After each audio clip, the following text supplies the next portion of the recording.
महाभारतातील शकुनी या पात्रापासून आपण काय घ्यावं आणि हस्तिनापूरची जे रती महारथी होती ना, ज्या हस्तिनापूरच्या रती महारथ्यांनी अख्ख्या शकुनीच्या घर परिवाराला मारून टाकलं कुपोषण करून, त्यांच्यापासून काय घ्यावं आणि याच्यापासून काय घ्यावं. तर स्वतःच्या शत्रूला कधीच आपलं म्हणायचं नाही, त्याला कधीच आपल्या घरात आसरा द्यायचा नाही, कधीच त्याच्यावर विश्वास करायचा नाही. आणि ती चूक हस्तिनापूरने केली.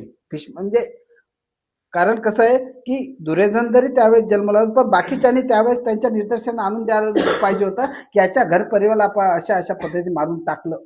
म्हणजे रामायण महाभारत किंवा जगातलं कुठले काव्य महाकाव्य, कुठली मोरल स्टोरी, साहित्यातला कुठलाही प्रकार, कविता का असे ना एखादी, तर याच्यापासून कादंबरीस काय घ्यावं याच्यापासून घेण्यासाठी असतात. त्या फक्त काही आपण वाचण्यासाठी, करमणुकीसाठी, झोप लागण्यासाठी किंवा आपण वाचन लोकांना सांगण्यासाठी, भाषणबाजी करण्यासाठीच नसतात, त्या घेण्यासाठी असतात. बोधकथा असतात ह्या.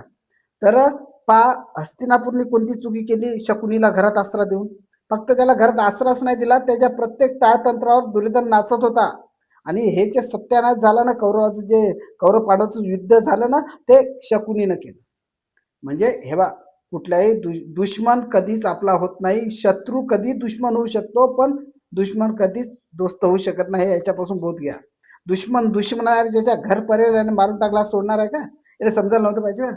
आणि मग शकुनी पासून जे आता शकुनी, दुर्योधन वगैरे या पात्रापासून आपल्याला हे ते तर चालले गेले, पण त्याच्या ज्या कथा आहेत, तर या कथेपासून आपण हे घ्यायला पाहिजे. त्याचे अनेक दुसरे पण पात्र आहेत. कर्ण आहे, युधिष्ठिर आहे, द्रोणाचार्य, भीष्माचार्य, द्रौपदी, अनेक पात्र आहेत. त्या प्रत्येक पात्रापासून आपण काय घ्यावं हे प्रत्येक व्हिडिओमधून मी आपल्याला सांगणार आहे.